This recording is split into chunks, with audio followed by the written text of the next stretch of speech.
Okay, so this is part 5 of the story of fast food legend, and we're talking about January 9th, 2022, which is the day that I drove over the McDonald's menu with my car. And what happened here is that this McDonald's, which is now gone, was in a parking lot of a supermarket that had recently closed. So I ordered one of every kind of burger, fries, everything, and laid them out in the parking lot on the ground in a straight line. I used a Insta360 1x2 360-degree camera with a suction mount and the invisible selfie stick on the front driver's side fender, aimed at the ground. And on the side of the car, my friend Jeff used the Handycam and just followed along for B-roll. And it's actually, as I discovered, it's really hard to lay the burgers out straight and drive over them straight. So the video was ruined almost immediately because I drove over the first hamburger and the second one I missed, and I had to go in reverse, and Jeff had to guide me slowly to drive over the hamburger. And it continued on like that for the length of the shoot. What I did not know or anticipate was that because this parking lot was empty and it was also lunchtime, all of these tow truck drivers had assembled to have their lunch, to park their tow trucks and have lunch. And so they're all just staring, watching us, trying to figure out what the hell we're doing. And I thought that was very funny. After I had run over all the food, I got out of the car and went back with my phone and took pictures of all the food on the ground. And it was actually really interesting how it looks. And I used a lot of it in collages later. That was a pleasant surprise. Another thing that was funny is, I can't remember if it was Strictly Dumpling or one of those guys, one of the more famous food vloggers, was making a vlog about Thai Town, Los Angeles, literally right across the street from us as we were filming. I had no idea until it ran, but I could tell from whatever it was in the video, I could tell that it had been at the same day, same time. So we've got somebody on one side of the street making the absolute stupidest, low-end, horrible, moronic video on purpose, and on the other side of the street making the most intelligent, high-end, interesting work.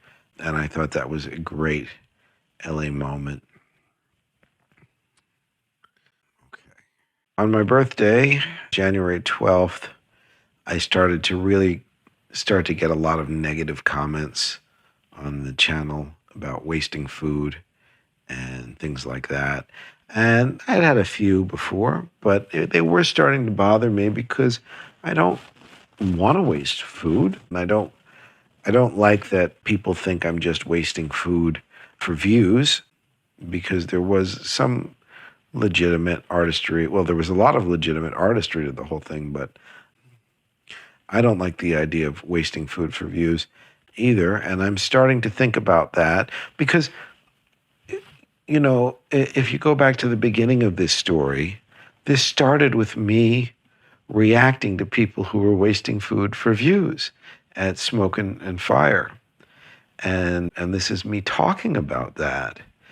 And yet I'm just being accused of the same thing that I'm trying to point out. And there is no, in terms of social media, there is literally no space to have any kind of remotely intelligent conversation. There is none. Not an inch of space for anything remotely intelligent, which is why I've delved into the how stupid can we make this, and can we make it stupider, and can we make it stupider, and can we make it stupider, and can we make that stupider, and how about that? Can we make that stupider? But I'm still in my head trying to be intelligent and do something intelligent with the work. So it must have affected me, and that's why I took the screenshot on that day. Now, it's been quite some time since the LA Times interview. It's January 13th. They did the interview on October 19th, and I pitched them September 23rd. And they are still verifying info from me, meaning they wanted me to clarify something I said. They're double or triple checking something I said to make sure I'm telling the same story over and over again. Just standard reporter stuff. But wow, it felt like an FBI background check for this dumb article about me putting ketchup on hamburgers. And I thought that was really impressive. And I'm also starting to get anxious about it because I wanted that article to run to help legitimize what I was doing, to help get me verified, to maybe even get me some kind of serious notice so that I could try to make some money from all this hard work that I was doing just to cover my expenses. But nothing was happening, and it was really taking forever, and it was getting frustrating to wake up every day and start searching to see if the article had run. And on January 15th, when it was clear that the article was close to running, I bought a little notebook and I made a whole plan, all the things I'm going to do when the article runs in terms of how I'm going to share it on social media, every which way, the kind of videos that I'll have to make and links. And there's a lot of steps. And so I did that. And then I also made a list of what I was going to do each day if the article did not run, because otherwise I'd just be sitting there going crazy. On January 18th, so at this point I was starting to get really into VR. I had a MetaQuest 2 headset. Somewhere around here I'd started learning Blender or something like that.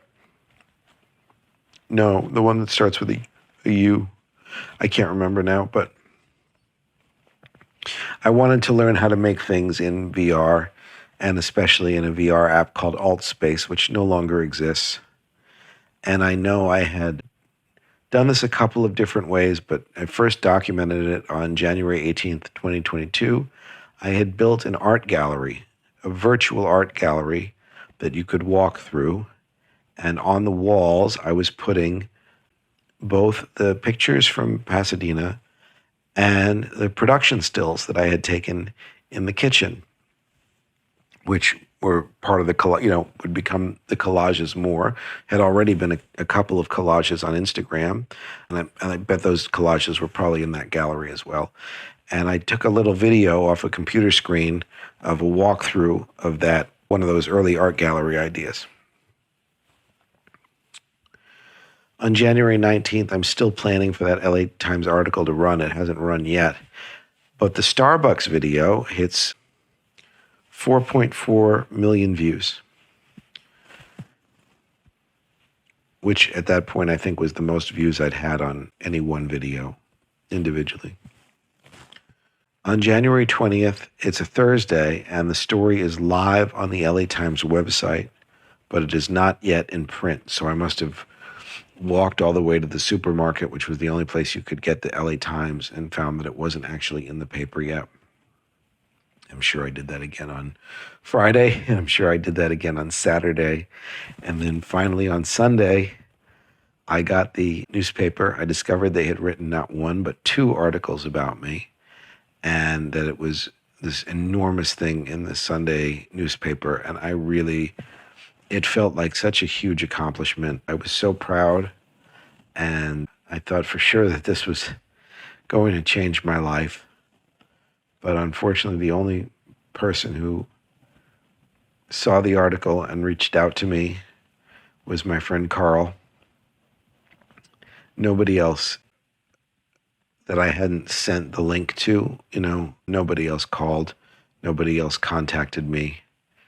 And also a really tragic thing happened on the 24th, the next day, is that there was a huge plumbing emergency in the building, and my bathroom ceiling caved in and the whole apartment was ruined. And so I could not focus on trying to do anything about this momentum that I had spent all these months, September, October, November, December, January, 5 months preparing for this article. I couldn't do anything about it, and it was absolutely devastating. It was so devastating, I can't even tell you.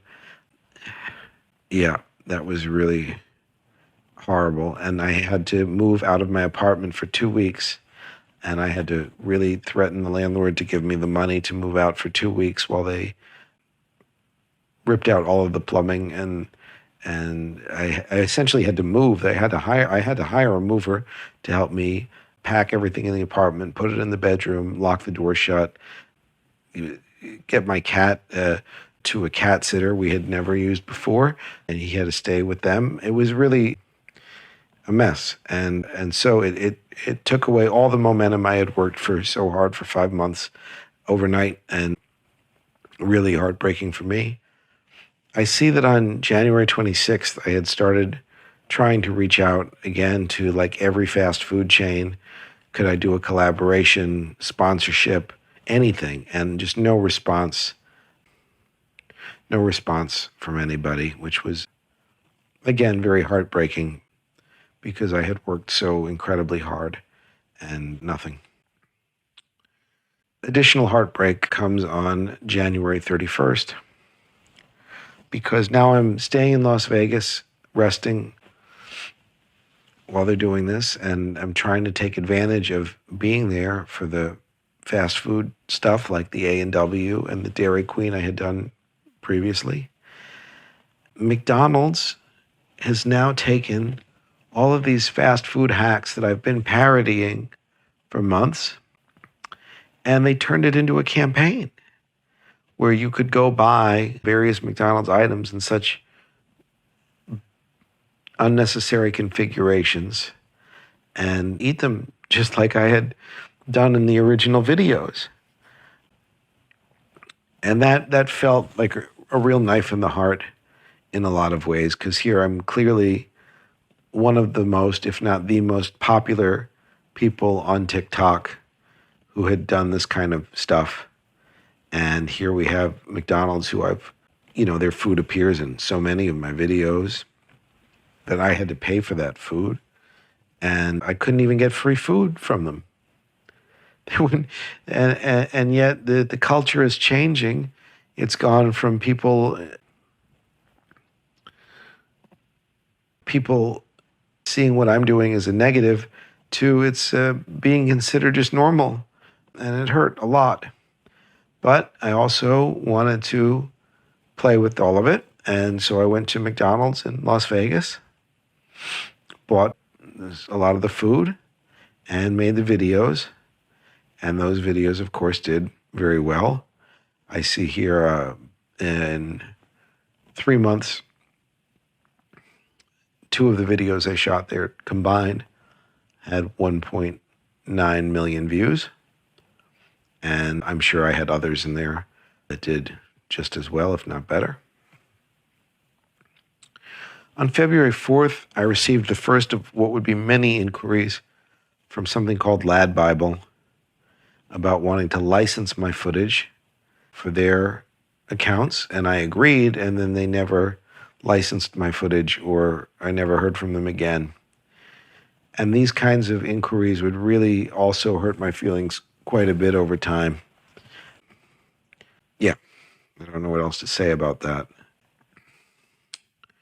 On February 6th, it was kind of a rock bottom moment. I was starting to run out of ideas. Hang on, I'll be right back. I was starting to run out of ideas. I was in Las Vegas, and one of the few fast food chains I hadn't really tackled was Panda Express, because it seemed like it would be very difficult to make Chinese food messier or visually appealing. Most of it's very similar in color, and textures are just kind of mushy. There's not much to it. I didn't know what to do. So I really always disliked crab rangoon. I've got personal issues with crab rangoon. And I thought, what's the stupidest thing I could possibly do with crab rangoon? And I thought that would be to flush it down the toilet. And one of the bizarre things about Las Vegas is it's got a lot of very luxurious public toilets. So I spent most of the day scouting locations of public toilets that would have appropriate lighting, because lighting in public toilets is usually directly over the toilet, making it very hard to photograph or film. 2, that it wouldn't be so busy that somebody would wonder what I was doing and all that kind of thing. So it was hard to find just the right location. I found one that I thought was appropriate. And I don't remember exactly what happened.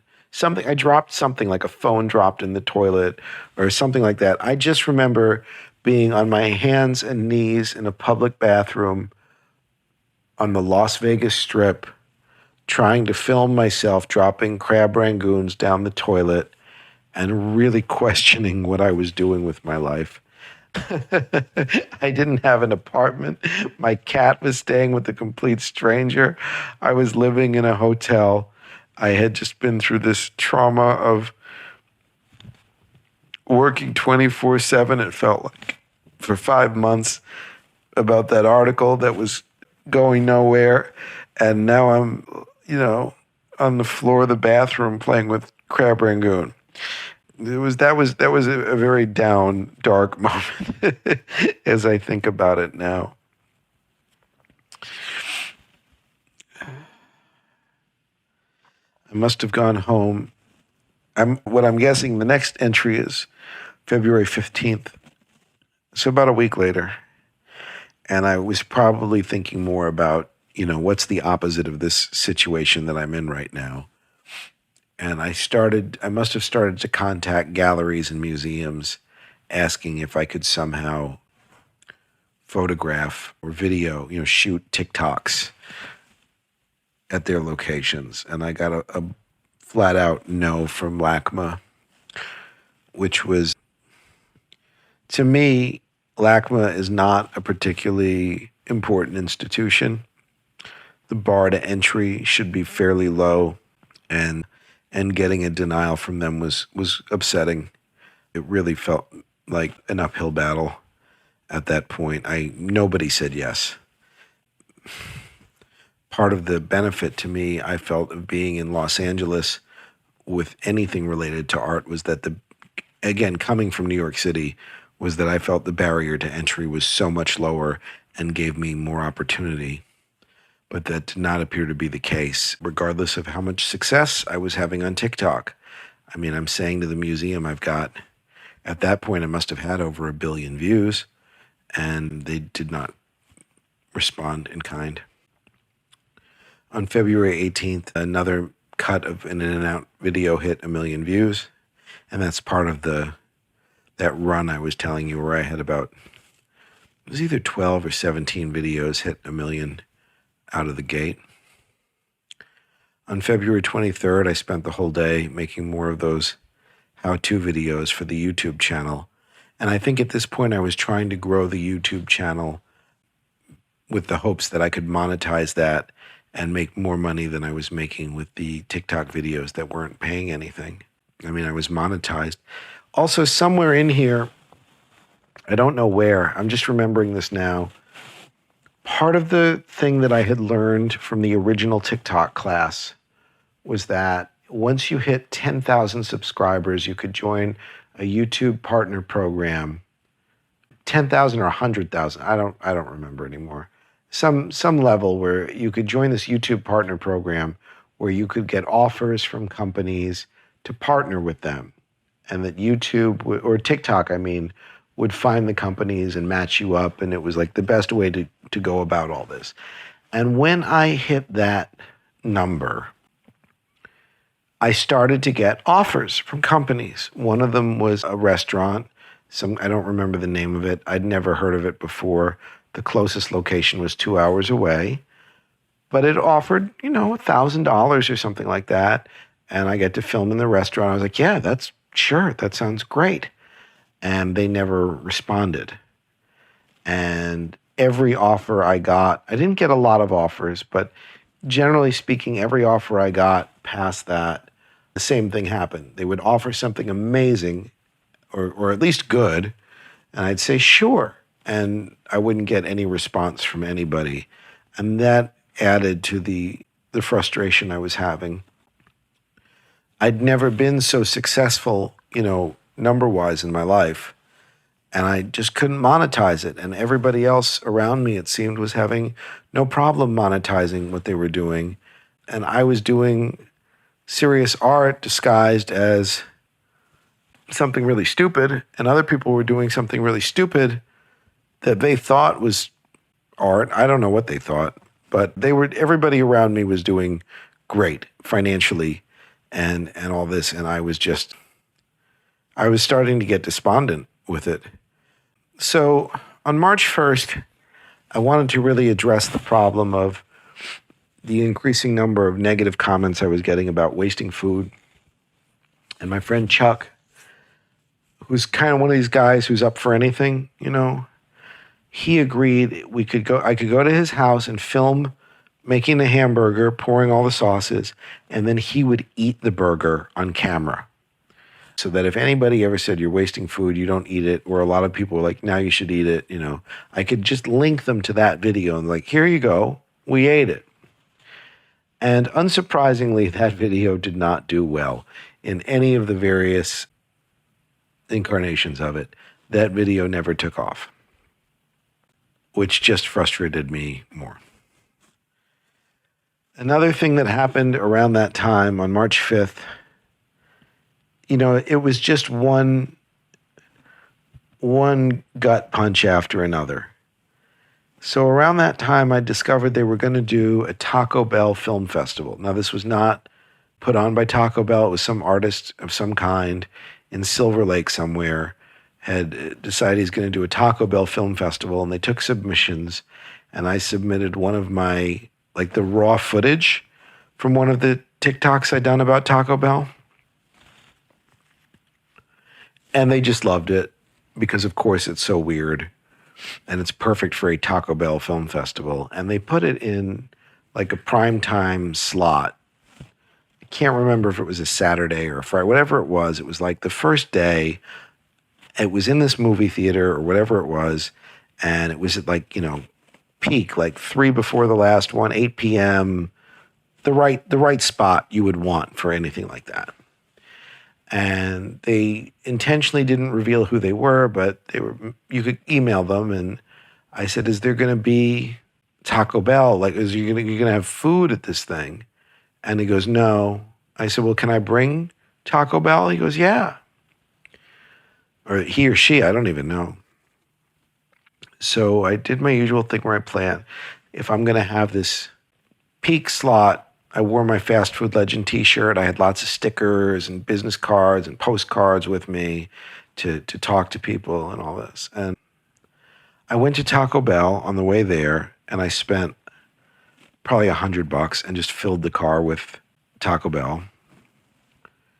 And I get to the theater, and I'm the only person there, except for the people setting up. I get a seat, and as people are coming in, I'm like, hey, you want a taco? You want a taco?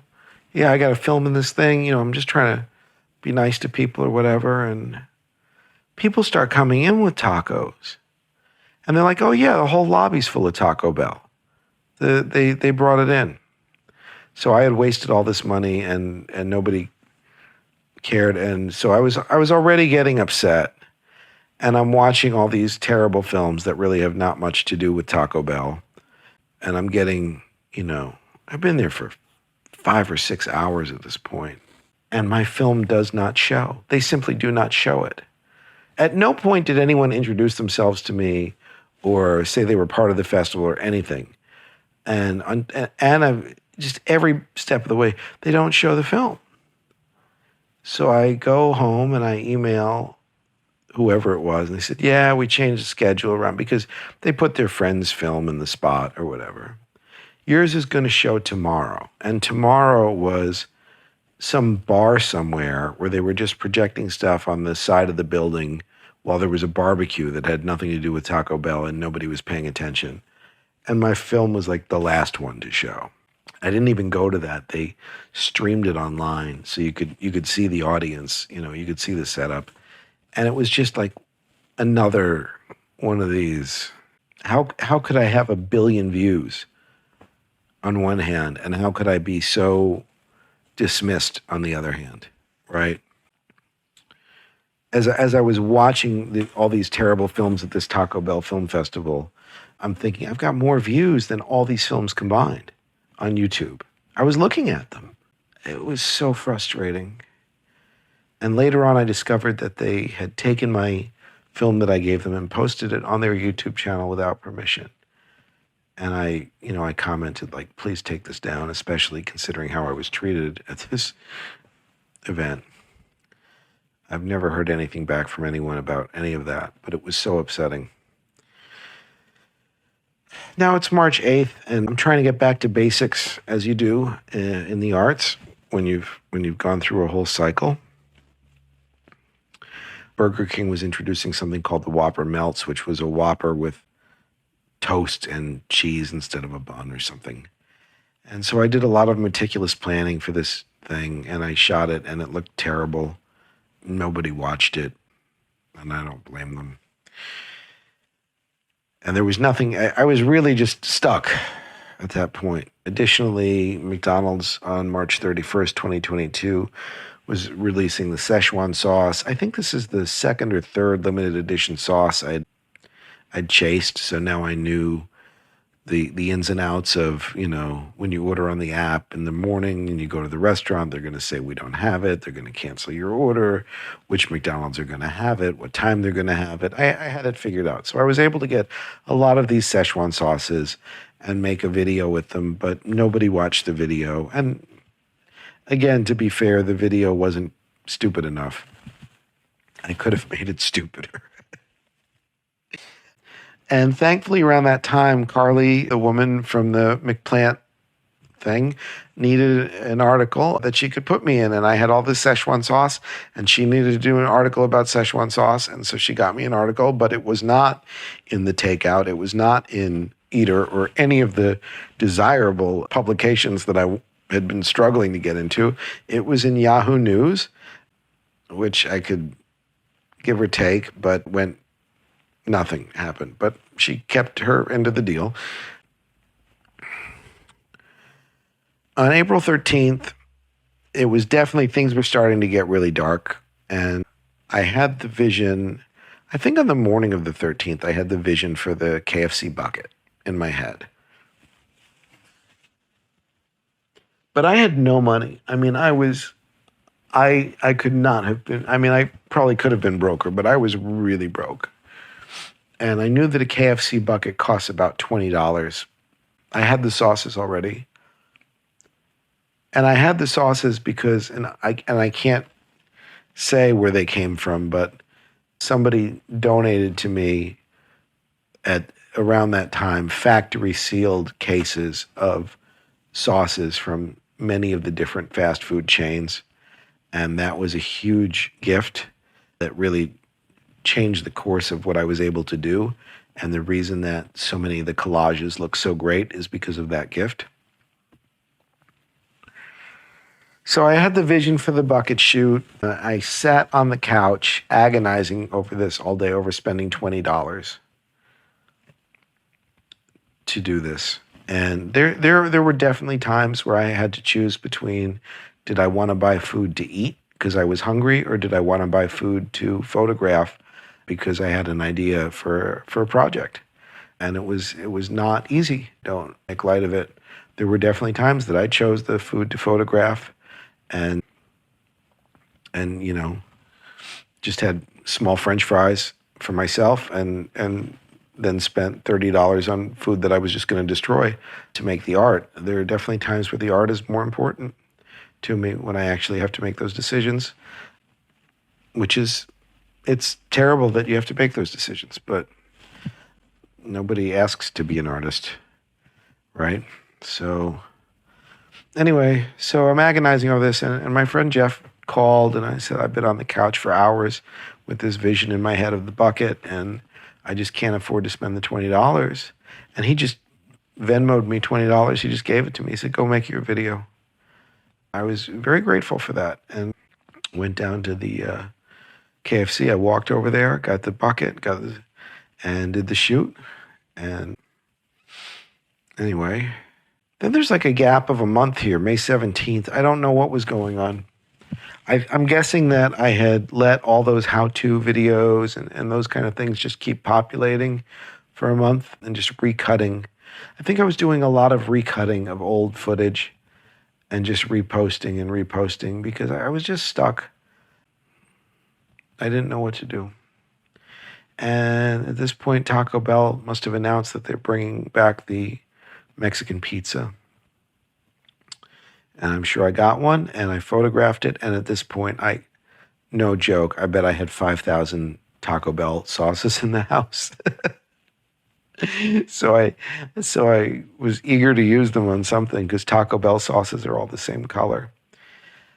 And I did the shoot, I did the picture, and I just remember sitting there laughing as the idea of the houseboat popped in my head, and put it together instantly, and just hysterical laughter at it. It was just an inspired moment. Anyway, and then I went back to whatever it was I was doing. Now we've got another gap of a month here, and I assume it's the same. I'm just stuck. I don't know how to make things stupider without repeating myself. I'm very beat up about the financial situation from all of this, the lack of recognition, the lack of everything. The only thing I've got is, these kids watching me every morning, or whoever they were, watching me every morning go live. And I'm sure that was even starting to decline for me because I said for $1 or $2 a day, it's a lot of effort. It was a dark time in all of this. And one little light that came on was that I had figured out I could take this class through the city of Los Angeles, because this was, after the pandemic, they were trying to get businesses going again. And I could take this class on how to open a restaurant. And if I completed the class, I could potentially qualify for a grant from the city to open a food business. And I thought, well, great. I've got this great food brand, Fast Food Legend. And if you give me some education and some money, I'm sure I can figure out how to use it to extend this brand, because I have exhausted the opportunities to make money with this whole thing. And I was kind of despondent about it. So, okay. So I started taking that class. I believe it was a 6-week class. On September 20th is the next time that I've got any notes here, which is I made a behind the scenes video of how to assemble the talking hamburger. Presumably I'd run out of those videos and I had to make more. Then on October 9th, something new happened, and I'm going to stop this recording, get a cup of tea, and then we're going to come back and we're going to talk about what happened in October of 2022.